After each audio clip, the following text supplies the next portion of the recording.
Okay, real estate contracts. So we're going to see more contracts again that are in the textbook here. Again, I still want to try to get you actual a sale contract, a purchase contract, so you can see. This has all the provisions. It's not listed here. It's not spelled out, but it has all the provisions of a contract. And the other thing about real estate contracts, they're like any business contract. Only the business we're dealing with is real estate. But they have lots of the same business terminology, parties required, things required to make a contract an effective contract. Contract law is contract law. It's just that what we're dealing with here is real estate. So we're going to talk about how one is created, whether parties required to do for the contract, and when it's concluded. The essential elements of the contract, various means by which a contract can be enforced, terminated, assigned, or replaced. And we're going to talk about the primary written agreements and forms used in real estate sales and leasing. And again, because it's Ohio, anytime we sell real estate, has to have a contract. Anytime we do a lease for 1 year or longer, has to have a contract. This doesn't mean that we can't negotiate a lease, apartments, month-to-month lease. That month-to-month lease, that person's been living there 20 years. It's not illegal, it's fine. They just never did a formal agreement. They just kept holding it over and everybody agreed to everything. Totally fine, totally legal. It works just fine. So contract law. Contracts have to be voluntary. It's your voluntary act. Like I said, I'm notarizing. I want to make sure you come to me. It's your voluntary act. It's an agreement or a promise to do something. In our world, it's considered bilateral because both parties are agreeing and promising to do things. It's made by legally competent parties, which means they have to be of age and of mental capacity to be legally competent. It's supported by lawful consideration. Does it mean that I can do mechanical work to buy a house? Sure, that's lawful consideration. But in our world of real estate, for the most part, we want to put $10 in other valuable consideration, or we'll actually put the price of the house. For some of our lease clauses, we'll say stay a monthly rent. But when we do a renewal provision or when we do something else, rather than restating everything, we might be doing something for $10 in other valuable consideration. When we give somebody a right or an option, $10 in other valuable consideration, we're putting money in there to make sure that the lawful consideration is there. It's for a legal act. It's an express contract. Real estate has to be in writing. And again, it cannot, there are implied elements of the contract of our services of what we do, but the statute of frauds in Ohio requires it to be in writing. Bilateral means only two parties do it. Unilateral means only one party does something. Most of our real estate contracts are bilateral. Somebody's giving up a piece of real estate to get paid. There are commitments on both sides. We have executed contracts and we have executory contracts. A valid contract, we have to have offer and acceptance. Somebody has to make an offer, somebody has to accept. One of the things that dot loop does is it lets that contract go back and forth until it's fully accepted. Once you submit a contract to somebody, until that buyer, or excuse me, you're buying a house, you submit a contract to somebody. Until the seller accepts that contract, you can rescind the contract, meaning you can pull it back. You can take it back. When the buyer accepts the contract, they may write things. They may counter offer. They may change the price. They may not agree to all the terms and provisions. Once they counter offer, the contract is still not accepted. The contract has to come back to the buyer. They have to agree to everything. Until they agree to everything, they may counter again. It can go on that counter thing back and forth, back and forth. It's still not a done contract. It's still being negotiated. Yeah. I was just going to ask about when you're negotiating the contract, is it a clause in there that's like contingent upon the home inspection? Sure. We have lots of contingencies. Contingent on home inspection, contingent on financing. It can be contingent upon you being able to sell your house. Yeah, the seller sells his house. we're not going to like that, but that can be a condition of the sale. There's all kinds of things that can be contingencies. So you wouldn't be liable if they accepted your offer, but then something happened. The contingencies are a way out of a contract. Okay. So my kid made an offer on the house.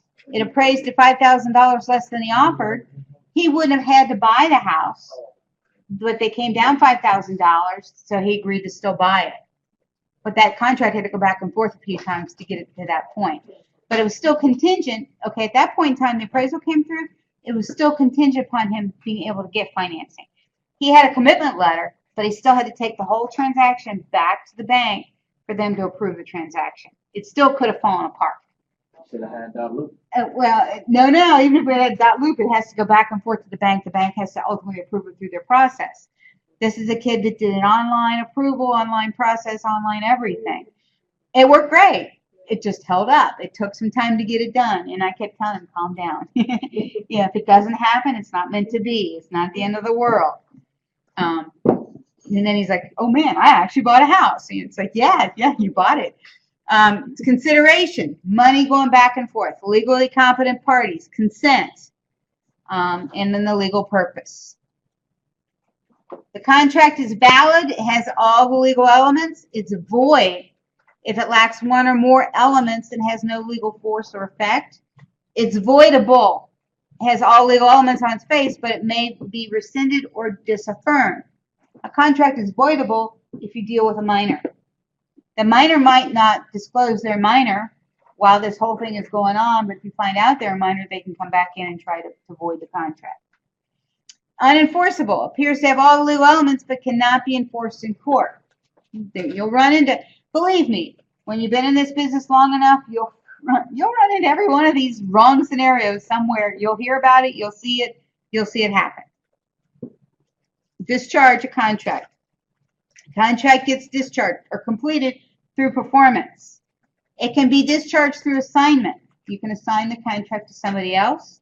Most of our contracts don't allow for an assignment or novation to allow people to step in. That's extenuating circumstances, and there's provisions for that. You can have a breach of contract, and then there's other reasons why contracts can be discharged. Contracts used in our real estate business. We have client representation agreements. We have real estate contracts. We have options. Options is when somebody makes an offer to buy a house, but they put an option in. Okay, so when Rookwood was going to be built, the guys who are the developers went to the 75 property owners and they negotiated options on 71 of the properties. 4 of them held out.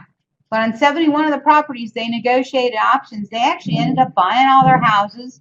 Their options were contingent upon them being able to get a development plan approved by the city, being able to acquire all the properties by a certain time, and being able to do something. At that point in time, the people that were the homeowners that got the option contracts, they benefited. They got the $5,000 or $10,000 payment, and they pulled it off the market. They agreed not to sell their houses or do anything to anybody else while that option was in place. But it was that developer that had to pull the trigger and come in and say, okay, we're ready to buy. We've met all of our contingencies. We're now ready to negotiate and sell and close on your house. The developer didn't have the last 3 or 4, but they went ahead and bought all the houses and started tearing houses down before they had the last ones. Typically, that doesn't happen. Typically, they want to make sure they have them all under contract. But what options are used to secure property? When I worked for McDonald's, I didn't tell people I was working for McDonald's when I was out negotiating. Because if I did, they got dollar signs. We got to sell a lot of hamburgers at 2 cents for a profit to make things work. McDonald's is not Walgreens. We're not selling drugs. We're selling fast food. And we can't compete with Walgreens for that corner location. But we still didn't tell people who we were. I would have people go in and negotiate blindly for me and do options on property without telling them who I was trying to buy. So sometimes we do options because we don't want to disclose who the buyer is. We have escrow agreements. What's going to happen with the money that's put in escrow? Property management agreements to manage real estate for others. We have leases. We have owner financing contracts that can be land contracts or contracts for a deed. Other sale contracts that we have offer. In a sales contract, we have an offer, we have a counter offer, we have acceptance, we have the binder. Everybody agrees, it's bound, it's done. Earnest money gets deposited. We get equitable title. Okay, equitable title is the contract, while it's under contract, there's equitable title. That's where I talked about we can have provisions in there that says if property gets destroyed, somebody can get benefit of insurance, whether it's the buyer or seller. Those are the things that all can be in that piece of that part of the document. Destruction of the premises, what happens? Liquidated damages. In our standard real estate contracts, liquidated damages is the earnest money.